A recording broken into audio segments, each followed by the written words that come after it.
Hello, everyone. Dave Fernandez here. Welcome to another episode of the Coach Your Way show. This is actually interview number 12 of our interview series, What It Takes to Be a Coach. And today I have a special guest calling from California, Maria Kriya. How you doing, Maria? I'm doing great, David. How are you? Very good. Thank you for accepting my invitation. Oh, of course. Thank you. Why don't you start by telling us a little bit about what you do? I'm a wellness coach with the base is yoga. And so my coaching is I take the client and find out what their specific needs are. And I create a yoga practice specifically for them and what they need to work on, either physically or emotionally. Then I cook them a meal and give them some tips on nutrition and health. And then the other part of that is the coaching, where I talk with them, give them support, see what areas of their life that they need to kind of change to their life works and functions better. That's awesome. That's awesome. And how long have you been doing this work? I've been doing this for the last few years. Okay. And tell me, how did you experience the call to start doing this type of work with people? How was that process like for you? Yeah, well, it's interesting because I was actually teaching kids yoga, and I had a business with a friend of mine. She was from Sri Lanka, and she wanted to open a tea shop. And so I said, hey, that sounds like something I'd like to, jump on board. And we did that for a while. We were catering and, cooking dinners, and we each had clients, right? We were doing that whole thing. And then my relationship kind of fell apart of 13 years. And then my friend didn't want to do the business anymore. So my whole life kind of just crumbled right in front of me. And so I had to reinvent, my life and myself and my business. So I had started working with teens in the school, and it just seemed like a natural transition. I saw what teens go through, right? All the changes that are happening with them all at once, and they're pushed to be more independent. And it's a lot to deal with. So I saw a need for this resource of this, not just teaching them yoga, but a whole program that encompasses a lot of different things, mental wellness, nutrition. And so I decided to create a program, but then also have the coaching part of it. So it all goes hand in hand together to develop these tools that these teens can use, every day and for the rest of their life. That's awesome. I think that, man, kids need to be exposed to, all this type of stuff that unfortunately, and I don't even understand why this is not part of the education system, like how can something so important be absent, like completely absent? It starts with the teachers, unfortunately, they don't have the awareness that they haven't been educated or exposed to any of this stuff, before. So how can they? Right. Start now. Were you a school teacher prior to this? Mm-hmm. Oh, okay. High school. Middle school. Middle school. And how long did you do that for? 3 years. Tell me how that transition worked for you, going from being a school teacher full time to then start doing this type of work with kids and eventually becoming well, I had to, it's a big jump, but it felt right. But yeah, I had to, on the side, I kind of had to start researching and learning about providing this service, everything that it entailed. And I slowly kind of tapered off. So when I felt like I was in a place where I had enough momentum and I had clients and I was able to kind of release, and then I did that. I decided, okay, I'm not going to teach anymore. I'm going to do this full time. Mm-hmm. How scary was that for you? It was a little scary. New things are always scary, but for me, because I had been doing my practice for so long, I think that's what allowed me to trust it and be okay with it and not linger on it too long and just allow myself to move in that direction. Mm-hmm. That's all. Yeah. Tell me, I'm curious about how different it is to coach an adult versus a kid. Like do you think there's a big difference there, or is the focus different? Like how is it like? Yeah, it is different, and there's some positives and some not so positive. So with adults, well, we'll start with teens. With teens, they're still in that mindset of being open and pliable and willing to look at new things. But then you also, if they're not, if they're not 18 yet, then you kind of have to go through the parents. So that's kind of another border that you have to cross, right? With adults, depending on where they're at, if they're like 40, 50, everybody's different. Some people are always willing to learn and be open and try new things. But if they're at a certain age, it might be set in their ways. So it might be a little more difficult to get them to do something different. So I think those are the differences between the two. Mm-hmm. Well, what do you think is the main challenge coaching, kids? Well, also you have to, they have to be willing to trust you. I think, especially young people, it's like trust you as a person, your energy, like they feel comfortable with you, they trust what you have to offer and the path that you're taking them on, right? And some people might be receptive and some might not, and I think that's okay. I think that you have to, as a coach, when you start doing this type of work, don't be discouraged by that. Don't stop doing that work just because you have some people that might not be receptive or might be a little difficult to reach. That's okay. That's part of it. That will happen. And I understand that you you have the yoga part, with the coaching, all in one. Like, how does that work out for a kid, I guess, that has never been exposed to any of these things? Oh yeah, I mean, it's a whole program. So it starts at the beginning, we just start with checking in and learning to check in and how are we doing and talking that out, and then just learning the poses little by little, what they can do for the body, physically and emotionally for the body. And then I also incorporate art because I think art is a great healing tool as well. It's another modality of healing and being creative, and it's an outlet. And I also incorporate some acting tools because I have an acting background. I have a theater background. And so all of these things put together, I mean, it gives them just a base, a supportive practice, a base to move through all of those things that they have challenges with, emotional challenges or fears, anxieties, anything that they're trying to break through. But we start slow. We start little by little so they can kind of absorb it. And then once they kind of are at a point where they understand it, then they can really start to use it in their life. So it's all, we start small and we build. Okay. And how do you go about like creating this space with them? You get to know them one-on-one, find out what their interests are, what they're having challenges with, and kind of talk to them about that, and find out what exactly are you having difficulty with, and what is it where would you like to be? What is it that you like to change, or what direction do you want to go in? And as an adult, where do you want to see your life? And just kind of talking through that stuff with them. And that's pretty much it. You just kind of have to be real. And that's another thing about coaching. I think if you want to be a coach, I think you have to be willing to talk about your life and your life experiences. You really have to open up. I know a lot of people don't feel comfortable doing that, but I feel if you want to be a really good coach and you want to get people to be receptive, you have to open up too, because I think that makes it more relatable.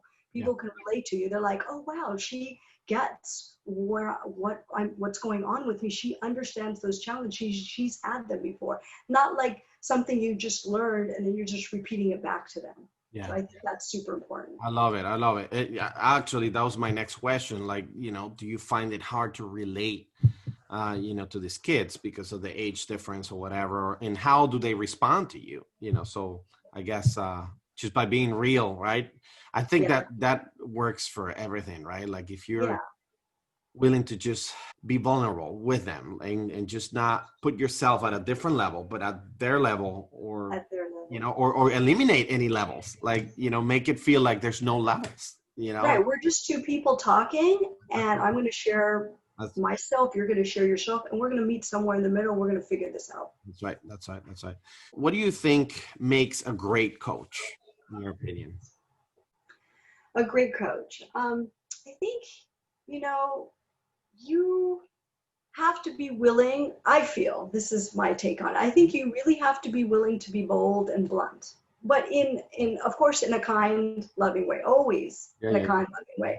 But I think you really have to be able to be direct and tell people things they don't want to hear. And also, you know, you have to have those hard conversations, you know. You have to go there because you really have to, you have to see what's in front of you to know what you have to work with, right? So you really have to be honest and open and let all that stuff out, and no judgment. Just listen, don't judge, just listen and understand, try to understand where they're at, what they're going through. And I think the other thing that's super important, I don't know if a lot of people talk about this, but you really have to ground yourself. You know, you're working with a lot of different energy. You really have to be grounded, and you really have to balance your energy, and you have to find that downtime for yourself. So whatever it is, like for me, it's sitting in nature, meditating, doing yoga, Tai Chi. You know, for everybody, it'll be different. Maybe long baths or a really long walk or a run. It helps you, whatever gets you into that mind space that makes you feel, okay, I'm settled now. I can reconnect with my client, because I think if you don't do that, you can get burnt out. And I think you have a tendency to kind of get resentful about the work and the people that you're working with. I think, you know, this is like the most amazing work ever, because you get to watch people transform, and, you know, you help them transform, then you're there to witness it. Yeah. So you want to be excited, and you want to be excited to connect with that. You don't want to be something that's just you just dread now. Yeah, for sure. You know, I was having a conversation with someone not long ago, and the conversation was, sometimes when you're starting to coach someone, right? And at the beginning, you know, you ask the usual questions, and yeah, where are you going, and what is it that you're having trouble with, and whatnot, trying to understand, you know, where they're at and where they want to be. And the funny thing that, you know, we were conversing on it, like we were just talking about this stuff, is that most of the time, like, especially when you offer some type of package or whatever, like 3 months or, I don't know, several weeks of coaching, whatever that is. The funny thing is that whatever goal that they have, the amount of work that they have to do before they actually start, you know, on that path, it's immense. And sometimes it's, you know, obviously you don't know what it is just yet. They don't know what it is. You know, you're trying to figure it out. But, you know, what I think that a lot of people make a mistake with is that they say, you know, in 3 months, we'll get you there. Right. But the reality is that it may take you 10 years to get there. Right. Because in 3 months, we may get to do a little bit of the work that is going to get you ready. Right? You know what I mean? Like, have you had that happen to you? Like, you know, the work is not what you think, client. the work that you're going to do, it's all here. You're not going to see anything happen just yet. You know what I mean? It might crack you open a bit. Yeah, exactly. We just want you to see. Yeah, definitely. I have. And I just, you know what, you need to meet people where they're at. When they come to you, you need to meet them where they're at. Mm-hmm. So you also need to be very humble about the process and how you think it's supposed to work or look, or the outcomes, right? Because you might have this whole agenda about what you want them to do and how you want things to play out, what, you know, the outcome you want to have for them and what they should be doing. But, you know, that might not go down that way, or the way you want it to. I think you need to, so if you're working with a client, maybe you tell them, okay, you know what, let's take this one food out of your diet. How about we just do that? Just this one food. Let's try that and see how you feel. Or how about you get up 10 minutes early in the morning, so you have time to breathe before you have to rush off to school. Or if they're, you know, older, if they're 19, 20 and they're working before you have to go off to work, you know. Or how about you go to bed just, you know, 10 minutes early, so your mind has a chance to settle before you go to sleep, so you can have a really good rest. Just things like that, little bites, little bites of information, one slice at a time. And you need to be okay with that, Yeah. and know that, that's going to create the best outcome, because you're working with them and where they're at. There's some clients that are just going to latch on and they're going to want more. And there's some that are just going to move at a very slow pace. And so you have to understand that that's okay. Mm-hmm. Mm-hmm. Part of it. It is. It totally is. And I remember many years ago, I read a book by Jack Canfield. My favorite book is The Success Principles. And in one of the principles was like, don't try to change too many things at a time. It's not gonna work. So shoot for like 4 things a year. Like if you really want to see changes, shoot for like little bit at a time. Don't try to implement this 100 principles in the first 3 weeks after you read the book, because you're gonna fail miserably. Like you're gonna hijack your mind. That's what you're gonna do. The mind is gonna be like, no way, you're not gonna get me out of my comfort zone like this, so soon. That's not how it works. So sometimes I guess the work is getting people to understand. The work is realizing that you need to be realistic for them, but also for yourself. Yeah. You have to see that. Yeah, for sure. That's awesome. Do you think that anyone can become a coach? I don't think it's for everyone. Mm-hmm. I think anyone can be, but I think you have to be realistic. Mm-hmm. You have to know yourself and be realistic on some level, because no one's pushing you, right? You're like an independent business owner. Mm-hmm. No one's pushing you. You have to be motivated. You have to be disciplined. You have to push yourself to do all the things that you need to do, the daily stuff, the daily business stuff that can get tedious and daunting, PR and outreach and promoting and putting your program together. And, in the beginning, you're doing it like I was doing it. I mean, now I have help, but in the beginning, I was doing it all by myself. And that's a lot to take on all the time. Then all the work that you need to do for your clients, and then the work that you have to do on yourself. So it's a lot.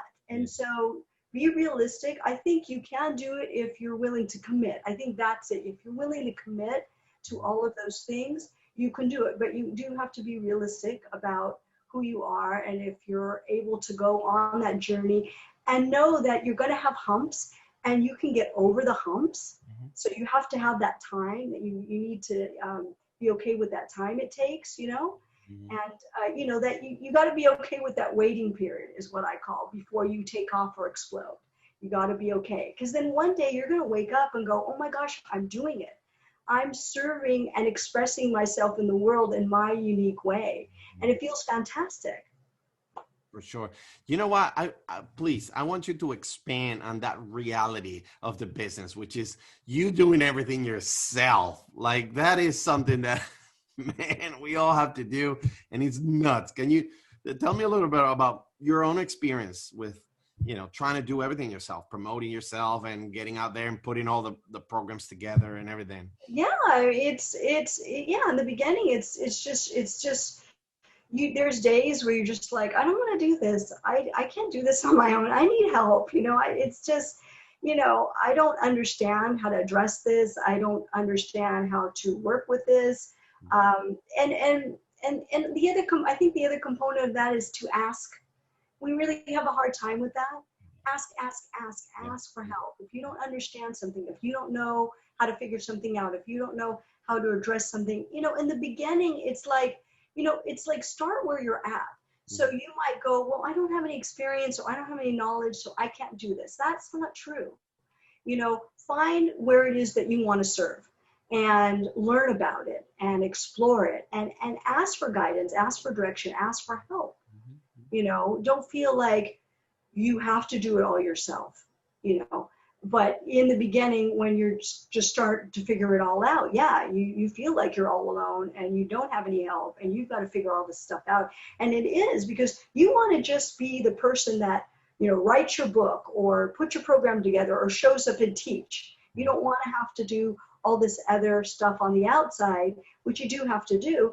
But I think after a while, it bogs you down and doesn't let you be present for all of that stuff all the main things that you want to do as a coach.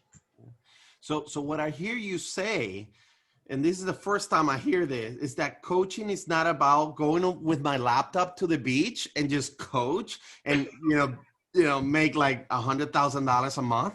Is that what you're saying? That It was that in the beginning. It looks?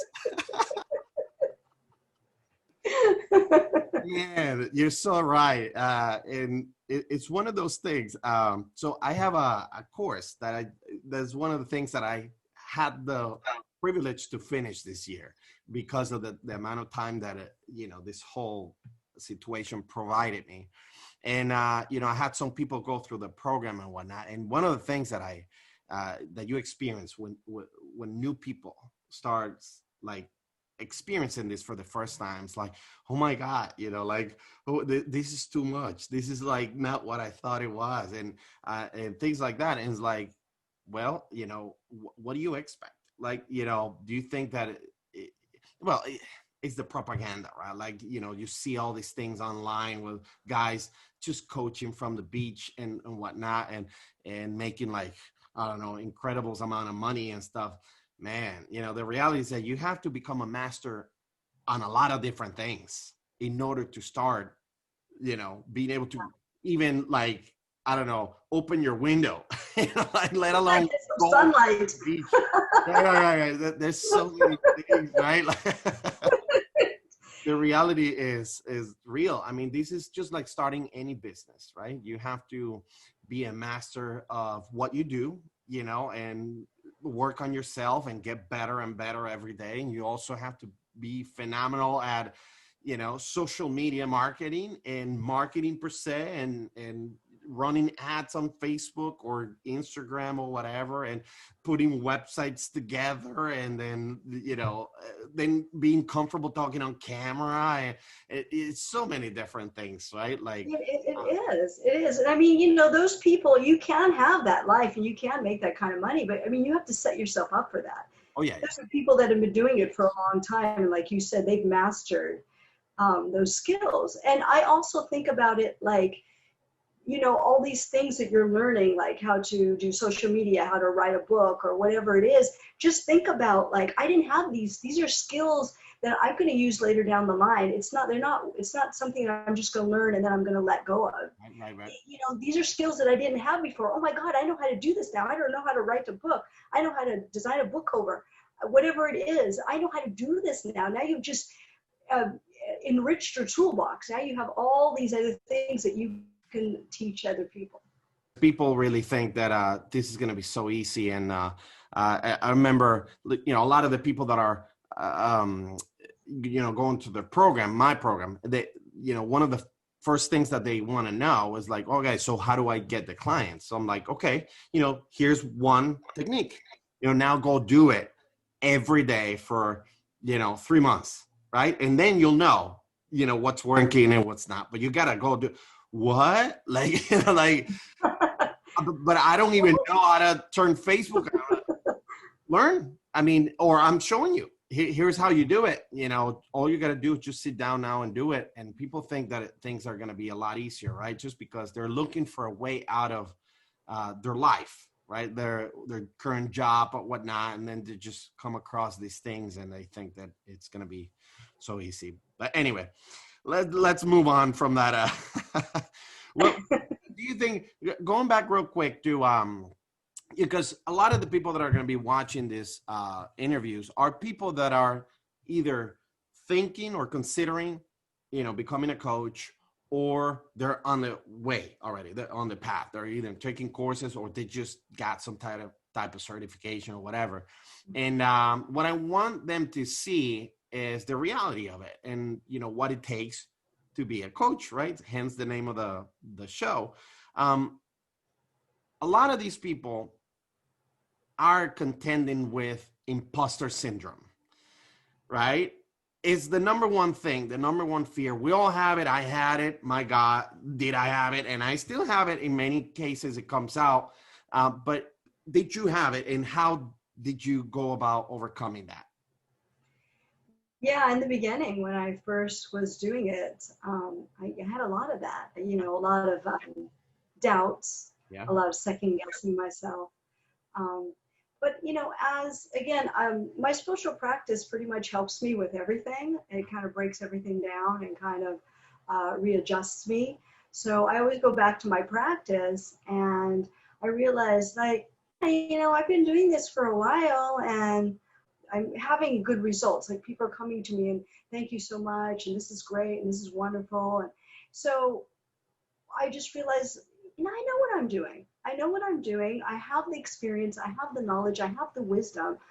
I know what I'm doing. I don't have to feel like this is something that I can't take on, that I don't know what I'm doing. I mean, I think it's just, talking to yourself, taking that time out to sit with yourself and talk to yourself and talk through whatever anxieties you're having about what you think you can't do and what you think you don't know, because you are doing it. You do know what you're doing. I think you have to trust your instincts a lot too. I think we get into our head too much, Mm-hmm. and we tend to have a tendency to stay here, and our head misinforms us and tell us, you can't do this, you don't know what you're doing, and people are going to find out. No, go with your instincts. If this is something you feel like, I feel connected to, I really feel like I can be good at this, I really feel like this is something I want to do, you'll be okay. And I mean, that imposter syndrome, it's going to sneak in here and there, but you just have to remember that if you're doing it and you're successful at it, and even if you've just started it and you're unsure, if you feel like this feels right, then you'll be led. The support will come, the wisdom will come, the knowledge will come. It will all fall into place. You'll be okay. Amen to that, because that's yes, that's the reality. And I had the same experience. It was I know I can do it, but who's gonna listen to me? But who's gonna buy stuff from me? Who's gonna pay me for my advice or whatever, right? But the reality is that in a way, we've all been coaching all our lives. We've had a friend with a problem that we've tried to coach. We had a coworker. We had like all manners of coaching we've done. But the moment that money comes into the equation, yeah, and I have this concept that imposter syndrome is it's not about your abilities. It's a money issue. It's a relationship with money issue. That's what it comes from. Because other than that, if we take the money away, blah, we start talking and advice, all these. Yeah, like ad nauseum, right? Like nonstop.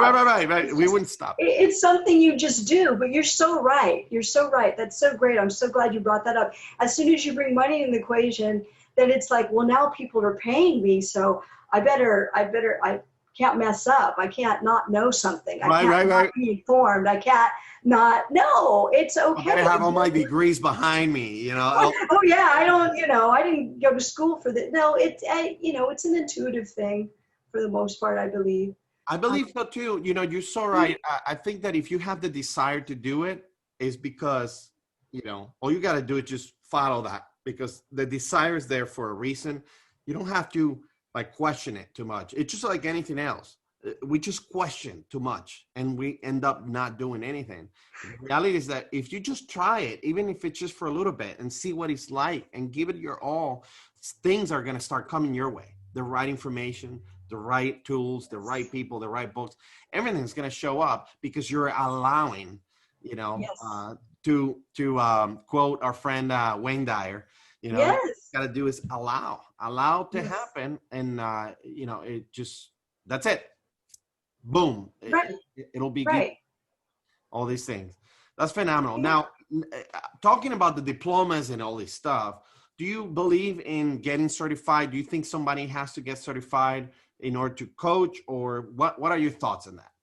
I don't think to be a life coach you need to be certified. I think you need to have knowledge in what you're going to be teaching and what you're going to be coaching. Definitely. I trained to teach yoga. I trained to teach Tai Chi. I've trained. I don't know if you know anything about Ayurveda. Have you ever heard of Ayurveda? Yeah, for sure. Yes. Okay. So Ayurveda is a component of yoga. It's been around as long as yoga, 6,000 years. And so healing the body is all about the breath, which is where yoga comes in, and healing the body with the herbs and food, right? So I have trained in that. And so I do have training in all of these things, but it's like I didn't go to school for them. I don't have all these. I mean, I have a certification that I was trained in yoga, Tai Chi, and Ayurveda, but I didn't go to school for long periods of time to learn all this stuff. But I'm also a person that loves to do research and loves to constantly learn. That's another thing I think people have to keep in mind. You always have to be the student. Mm-hmm. You're the teacher, but always be the student. Always be curious. Always be learning. Never fail you. I love You'll it. always have the knowledge. You'll be good as gold I if you love it. just remember that. You're right. You're right. You're so right. And you know, there's a concept out there too that, you know, if you're only like one or two steps in front of somebody, and that somebody wants to be where you're at, you're the person for them. Now, you're not going to be. A lot of people think like, well, what if, you know, someone comes to me with with a question and I'm not going to be able to answer it? Like, what do I do? They're going to discover that I'm a fraud, right? Like that's the whole imposter syndrome. Yeah. But the reality is that all you got to do is really understand that you're not for everyone. First of all, you know, I cannot coach Tony Robbins. I know that. I am at peace with that thought, and you know, and that's okay, right? But there's a lot of people that would like to be where I am, or you know, learn the things that I know that I can teach, right? Those are my clients. So not everyone is the client, and then that's what a lot of people don't understand. Like they have to separate the two. Like you have an expertise in something, whatever that is. And even I always say, like with life coaching, you don't have to be the expert. All you got to do is have the skills to get the information that you need in order to help your client achieve what they want to achieve with what they already have. You know, showing them what they cannot see, so to speak, right? That's the whole thing of life coaching. Now, if you're like a career coach or maybe like a health and fitness coach, then you may have to obviously, you know, just asking questions like in life coaching is not going to cut it. You have to teach somebody certain things and then keep them accountable, etc. It's a different set of skills or whatnot, but those skills are very easily learnable. Right? Yes, of course. Yeah. So, yeah, as long as you are just a few steps, you know, in front of people, and just to your point, when you become a student in all these things, you know, you're always going to be, you know, the two steps in front of whoever you're guiding, right? Because if they're already two steps behind and you keep just like developing yourself, then that's going to keep happening and happening quicker and quicker. Yeah. So tell me something. Would you mind sharing with us one of your coaching techniques, whatever that is, if there's a favorite of yours, or and what type of result you expect to get from this technique? Yeah, I think we already discussed it. It's meeting someone where they're at.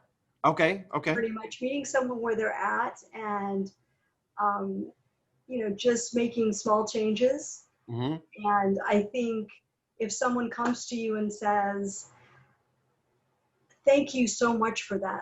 I needed to hear that. I've never heard it quite that way before. Or thank you for making me look at that. I really needed to see what I wasn't seeing.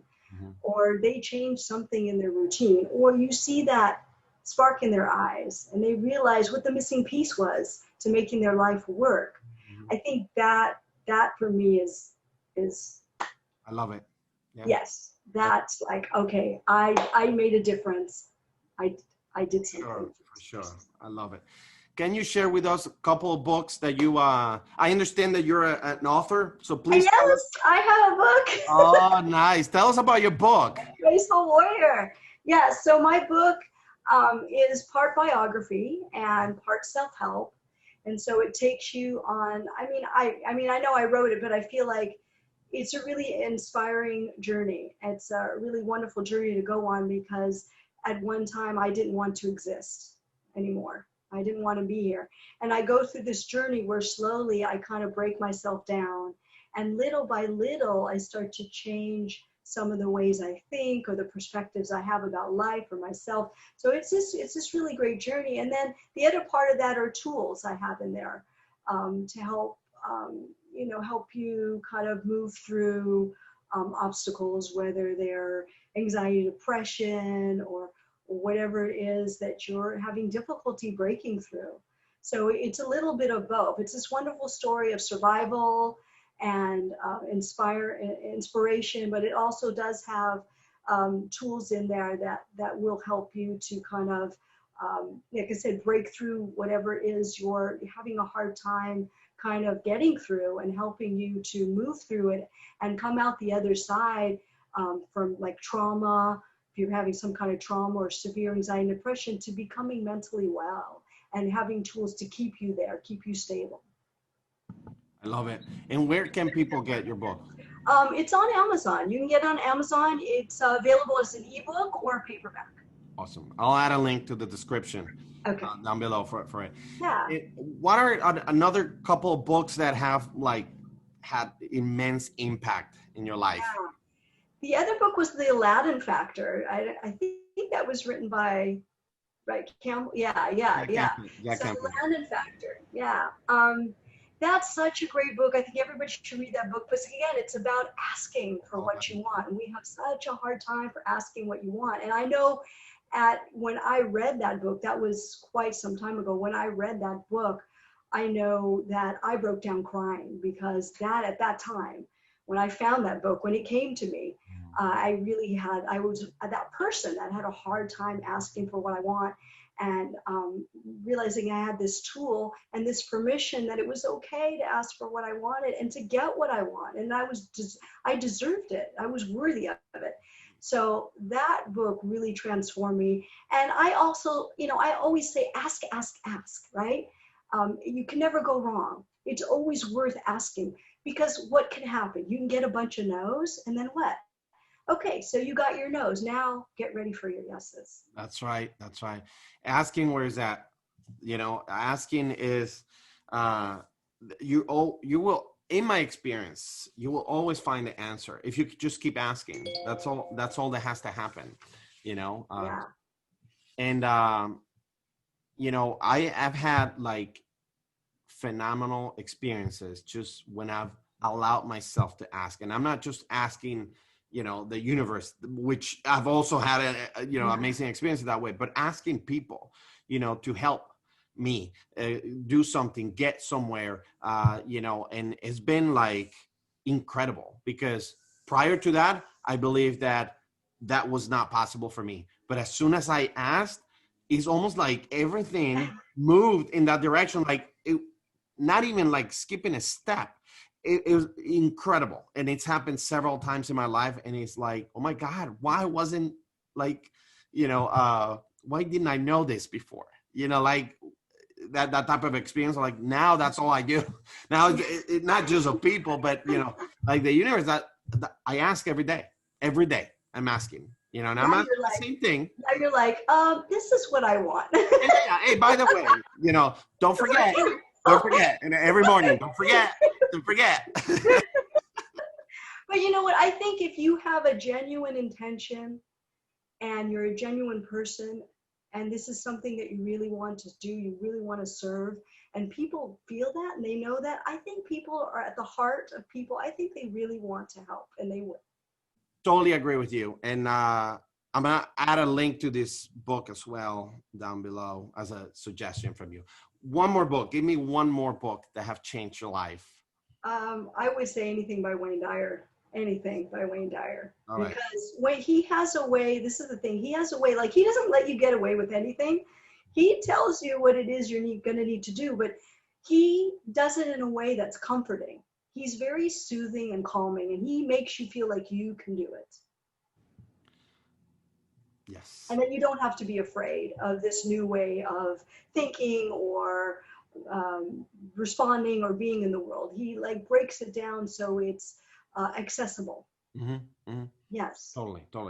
All right, so I'll add one of my favorites there. Probably, The Power of Intention was one that I loved. And there's another one, I'm blanking out on the title, that came after that, and it was all about visualization. But I can't remember the name of it. There's Power of Intention, Manifest Your Destiny, Inspiration. That was another one, Inspiration. Yeah. No. It's a good one. I can't remember which one it was. Oh, another one phenomenal. It was there's a spiritual solution to every problem. Oh yeah.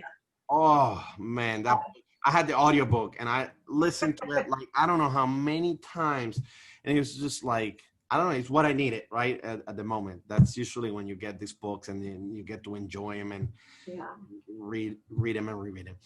Maria, tell us about your practice, what you're doing, who you're helping, how you're helping them. Tell us all about what you're doing and how can people get in touch with you or learn more about you. Yeah. Do you want to know about my spiritual practices, what I do, or? Everything.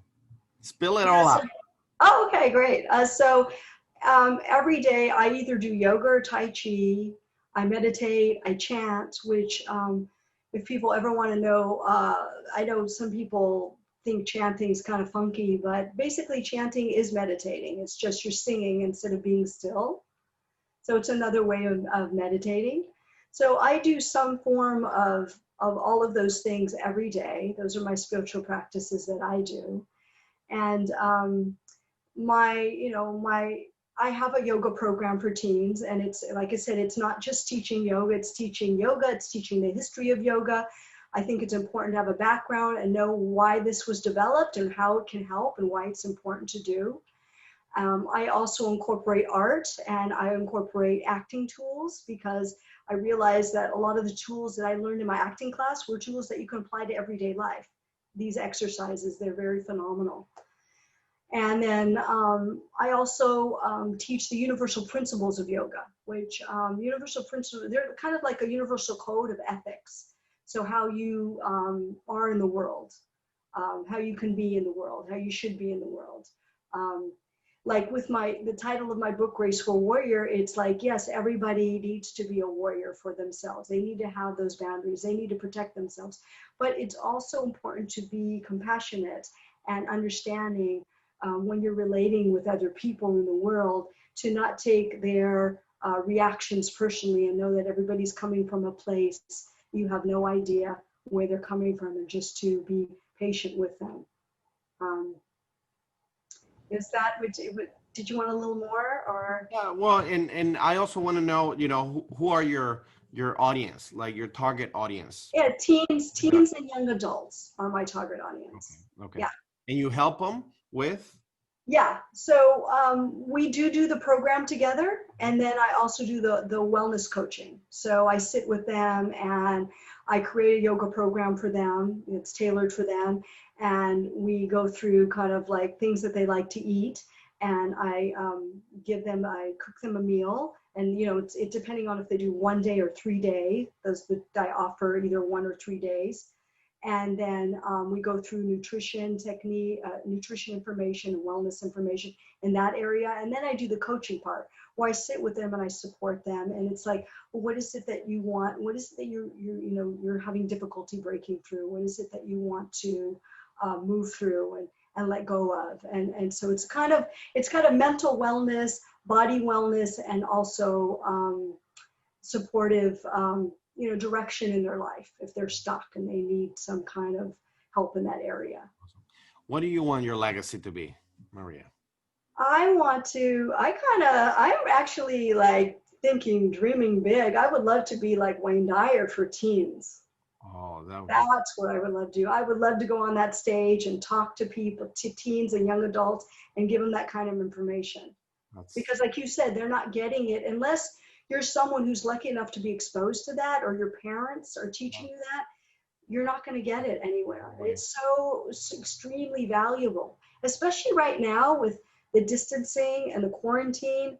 These teens really need something like that's going to just knock them out of the ballpark. They need something spectacular. For sure. Maria, I can't thank you enough for your time, your wisdom, and everything that you have taught us on the interview. Thank you. Oh, you're welcome. I appreciate it. Well, you guys listening out there, I'm sure you got a lot of value from today's interview. I'm going to add links to all the books in Maria's website, which is leapfrogyoga.com. Yes. I'll add links to the description down below for you to go check her out and get in touch with her. If you have a teenager that needs a little bit of direction, But anyway, Uh, everybody out there, stay safe, and let's get out there and start changing lives one session at a time. See you all Yes. later. All Bye. right. Thank you, David. Thank you, Maria.